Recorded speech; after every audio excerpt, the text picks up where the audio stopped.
بسم اللہ الرحمن الرحیم۔ السلام علیکم، میں سمی ابراہیم ہوں اور آپ ہمارا یوٹیوب اور فیس بک چینل دیکھ رہے ہیں۔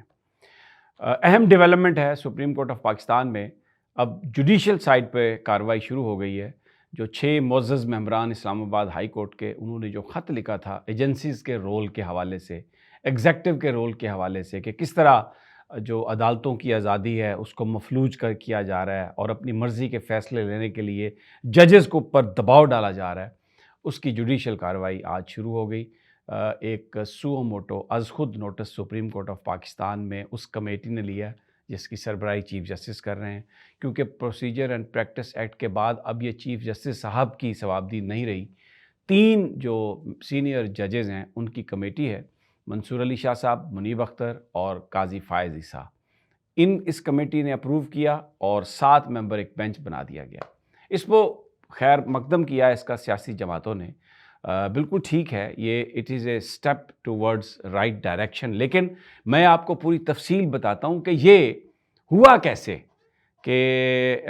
جوڈیشل کمیشن اس میں بنا دیا گیا، اور پھر اس میں بھی بناتے وقت بھی باریک واردات ڈالی ہے قاضی فائز عیسیٰ نے، باریک واردات ایک ڈالی گئی ہے، وہ میں آپ کے سامنے وہ لے کے آتا ہوں۔ ایک تو پہلے آ جاتے ہیں ججز کہ یہ جو کمیشن ہے، جو بینچ ہے، اس کی کمپوزیشن 7 ممبر ہیں۔ قاضی فائز عیسیٰ اس کی سربراہی کر رہے ہیں، اس میں منصور علی شاہ صاحب ہیں، اس میں یحییٰ فریدی ہیں، اس میں عطر من اللہ ہیں، اس میں جمال خان مندوخیل ہیں، اس میں نعیم اختر افغان ہیں، اور اس میں مسرت ہلالی صاحبہ ہیں۔ سینئر جج منیب اختر اس سے آؤٹ ہے، اور جو اب یہ سپریم کورٹ کو اندازہ تھا کہ اس بات پر بات ہوگی، اتنا اہم مسئلہ ہے، اور سینئر ترین جو یعنی منصور علی شاہ صاحب کے بعد سینئر جج ہیں، تیسرے نمبر پر منیب اختر صاحب، وہ کیوں باہر ہیں؟ تو یہ رپورٹرز کو کہا گیا، انہوں نے اپنی خبروں میں بھی یہ دیا، اعلامیہ کو اگر ہے تو اس میں بھی، کہ جناب جو بھی ججز پرنسپل سیٹ پر موجود تھے، جو بھی اسلام آباد میں موجود تھے، تو ان کو اس بینچ میں شامل کر دیا گیا۔ یہ ایک جسٹیفیکیشن دی گئی ہے منیب اختر صاحب کو نکالنے کی۔ اور دیکھیں، مسرت ہلالی جونیئر جج ہیں، نعیم اختر افغان بہت جونیئر جج ہیں، اور عائشہ ملک صاحبہ وہ سینئر موجود ہیں جج، اور منیب اختر صاحب وہ پاکستان میں ہی ہے نا۔ یہ ایک اتنا اہم معاملہ ہے، انڈیپینڈنس آف جوڈیشری کا معاملہ ہے۔ ایجنسیز نے اور ایگزیکٹو نے ڈرایا ہے ججز کے، رشتہ داروں کو اٹھایا ہے، الیکٹرک شاکس لگائے ہیں ان کے ساتھ، تو یہ کہنا کہ جی وہ جو اس سیٹ پر موجود تھے ان کو بس اس میں رکھ لیا گیا، غلط ہے۔ یہ بالکل ایک دھوکہ دینے کے مترادف ہے۔ اور میں آپ کو بتاؤں، بدھ کو اس کی جو سماعت ہوگی نا، تو جو وکلاء ہوں گے وہ یہ ڈیمانڈ کریں گے کہ آپ بھائی فل کورٹ بنائیں، 13 کے 13 ججز اس کو سنیں، اور پورا آپ اس کو سن کے ونس فار آل 2 دن 4 دن 6 دن اس کی لائیو کوریج آپ دکھائیں اور اس کا فیصلہ کریں اس ایشو کا۔ یہ تو اس نے دیکھیں، جو فارم 47 کا جھگڑا ہے، جو یہ ہارے ہوئے نون لیگی جو اس وقت مسلط ہیں، ان کو شرم نہیں آتی؟ میں وہ سنتا ہوں جو پیپلز پارٹی کے لوگ آ کے بڑھ کے مارتے ہیں روزانہ، میں کسی کا نام نہیں لینا چاہتا، نہ ان کی کوئی اوقات ہے، نہ ان کا کوئی سٹیٹس ہے، جس طریقے سے وہ باتیں کرتے ہیں، اور صرف کام ان کا کہ یہ ہے کہ وہ اپنی جو لیڈرشپ ہے اس کی خوشامد کے نتیجے میں یہ لوگ پنجاب میں، سندھ میں، بلوچستان میں یہ لوگ آ گئے، اور روز پریس کانفرنس کر کے جو ایک پاپولر لیڈر ہے پاکستان کا، جو ایک پاپولر جماعت ہے، اس پر کرٹیسزم کرتے ہیں، ناجائز کرٹیسزم کرتے ہیں ہارے ہوئوں کو۔ یہ آصف زرداری صدر ہی نہیں بن سکتا اگر قومی اسمبلی میں وہ لوگ ہوں، صوبوں میں وہ لوگ ہوں جو حقیقی طور پر جیتے تھے۔ یہ آصف زرداری جعلی صدر ہے، بالکل فارم 47 کا صدر ہے، اسی طرح جس طرح شہباز شریف فارم 47 کا وزیر اعظم ہے، جس طرح مریم نواز فارم 47 کی وزیر اعلیٰ ہے۔ اب دیکھیں لوگ، ایک اور میں آپ کو بات بتا دوں، یہ مت سمجھیں آپ کہ یہ جو سو موٹو ہوا ہے یہ اچانک کوئی ایک دل میں خیال آ گیا عدلیہ کی انڈیپینڈنس کا۔ میں آپ کو بتا رہا ہوں، یہ جو 6 معزز ججز ہیں، میرے پاس ذرائع مجھے یہ بتا رہے ہیں کہ یہ آج سڑک کراس کر کے تو آج یہ سپریم کورٹ آف پاکستان میں باقاعدہ پٹیشن فائل کرنے جا رہے تھے یہ 6 ججز۔ اور پھر اس کے علاوہ میں آپ کو بتاؤں، لاہور ہائی کورٹ کے 20 ججز کا ایک خط آ رہا ہے، 20 ججز لاہور ہائی کورٹ کے وہ بھی خط کے سگنیٹری بننے جا رہے ہیں، اور ایک خط آ رہا ہے سپریم کورٹ آف پاکستان میں کہ جناب یہ جو آپ نے کیا ہے یہ بالکل یہ انڈیپینڈنس آف جوڈیشری کے لیے کوئی کمیشن نہیں، اور آپ اس کو سو موٹو لیں اور اس کی عدالتی کارروائی کریں، آپ جوڈیشل کارروائی کریں۔ اب جناب بات یہ ہے کہ میں اس سے پہلے وی لاگ میں آپ کو بتایا یہ ساری چیزیں ڈیولپ ہو رہی تھیں، تصدق جیلانی بھی بھاگ گیا اس لیے کہ یہ جو حکومت ہے انہوں نے پھر دوبارہ منافقت کا سہارا لیا، اور اعظم نذیر طارڑ صاحب آ کے آج بیان دے رہے ہیں او جی وہ بار بھی مان گئی، وہ بار بھی مان گئی، وہ بار، اور حکومت نے بڑا اچھا کیا، اور یہ جوڈیشل مسئلہ ہے، اس کو سیاست نہیں، یہ سیاسی مسئلہ ہے، اس لیے کہ آپ اگر آج سینیٹر بنے ہوئے ہیں نا تو آپ اس لیے بنے ہیں سینیٹر جناب کہ ایک سیاست کی گئی ہے عدالتوں میں۔ آج گل حسن اورنگزیب صاحب نے کہا بشرا بی بی کیس میں کہ یہ آپ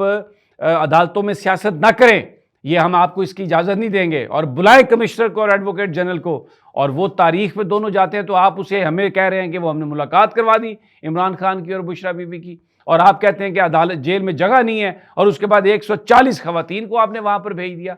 تو اب ججز بول رہے ہیں، اس وقت عدالتیں بول رہی ہیں۔ آج سپریم کورٹ میں ایک پٹیشن یہ 6 معزز ججز فائل کرنے جا رہے تھے تو اس امبیرسمنٹ سے بچنے کے لیے۔ اور پھر اس میں ایک اور بات بھی ہے، یہ بھی ایک اطلاع ہے کہ قاضی فائز، یہ تو انہوں نے ان کے رپورٹرز نے خبر چلائی کہ جناب یہ تجویز قاضی فائز عیسیٰ صاحب نے دی کمیٹی میں کہ کوئی جوڈیشل آرڈر جو ہے اس پہ جوڈیشل کارروائی اس پہ ہونی چاہیے۔ اچھا بھائی میں کسی کو چیلنج نہیں کرتا، لیکن یہ آپشن پہلے کیوں نہیں استعمال کی؟ فل کورٹ 2 میٹنگز ہوئی، ان میں کہا ججز نے کہ جناب آپ لیں، جوڈیشل سائٹ پر کارروائی ہونی چاہیے، سو موٹو لیں۔ اطہر من اللہ صاحب نے ہیروز قرار دیا اسلام آباد ہائی کورٹ کے ججز کو، تب قاضی صاحب کیوں خاموش رہے؟ سارے ان کے اپنے ساتھی جو تھے وہ بھی بولنا شروع ہو گئے۔ تو پھر اس کے بعد یہ جب خطرہ ہوا کہ اب یہ تو آ جائیں گے سپریم کورٹ میں پٹیشن لے کے، یہ جو 6 ججز ہیں تو کیا کریں؟ تو پھر یہ بینچ بنا دیا، لیکن اس میں بھی سینئر ججز کو آؤٹ کر دیا۔ وہ جنہوں نے بلہ لیا تھا، بلہ جس بینچ کے 3 جج تھے، ایک قاضی فائز صاحب اور ایک مسرت ہلالی، وہ دونوں اس بینچ میں شامل ہیں۔ تو آپ نے شاہد وحید کو آؤٹ کر دیا، عائشہ ملک صاحبہ کو آؤٹ کر دیا، منیب اختر کو آؤٹ کر دیا، اور یہ کہا کہ جی پرنسپل سیٹ پر جو ہے ہم نے ان کو اس میں لے لیا۔ نہیں، اچھا اب حکومت، یہ بیسیکلی ایک چکر ہے، یہ باریک واردات ہے، آپ سمجھ رہے ہیں میں کیا کہہ رہا ہوں۔ اچھا جی اب آ جائیں ذرا اس بات پر کہ حکومت نے کیا منافقت کی۔ ایک کمیشن بنا دیا تصدق جیلانی کا، جو یوسف رضا گیلانی کا رشتہ دار ہے، جو جلیل عباس جیلانی ایڈوائزر ہے وفاقی کابینہ میں، اس کا وہ ہے بھائی ہے وہ۔ جناب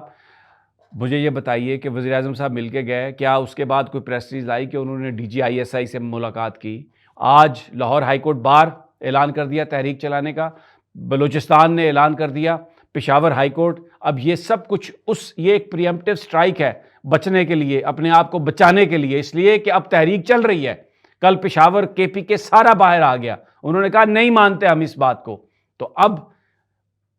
اس وقت جو صورتحال ہے، یہ بدھ کو جوڈیشل کمیشن یہ جو بینچ ہے یہ کارروائی کرے گا، اس کی پہلی سماعت ہوگی۔ میرا خیال ہے کہ وہاں پہ وکیل ڈیمانڈ کریں گے فل کورٹ کی، اور ڈیمانڈ کریں گے کہ اس کو لائیو دکھایا جائے، ڈیمانڈ کریں گے کہ جب تک اس کیس کا فیصلہ نہ ہو دوسرے کوئی کیس نہ سنے supreme court, because independence of judiciary سب سے اہم مسئلہ ہے۔ اسلام آباد ہائی کورٹ نے آج توشہ خانہ کیس میں بشرا بی بی اور عمران خان صاحب کی جو سزائیں تھیں وہ معطل کر دی ہیں، اور سزاؤں کے خلاف جو اپیل ہے وہ عید کے بعد ہوگی۔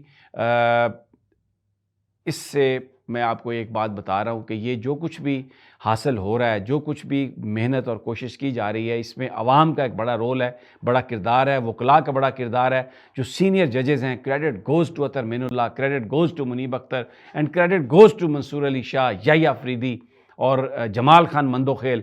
عائشہ ملک صاحبہ۔ مطلب یہ وہ لوگ ہیں جنہوں نے عدالت کے اندر، سپریم کورٹ کے اندر اپنی میٹنگز میں اور چیف جسٹس کو ہمیشہ یہ کہا ہے کہ انڈیپینڈنس آف جوڈیشری پر ہم کسی طرح کی کوئی قدغن نہیں لگنے دیں گے۔ تو جناب credit goes to people of Pakistan, credit goes to the lawyers کہ آج ابھی بہت آگے سفر ہے، لمبا سفر ہے، مشکل سفر ہے، but things have started moving to the right direction. اور وہ جو کمیشن ہے نا، وہ جیسے شیر افضل کہتا ہے نا، وہ بڑھ گیا ہے، ہر شے بڑھ گئی ہے، وہ بالکل کچھ باقی نہیں بچا۔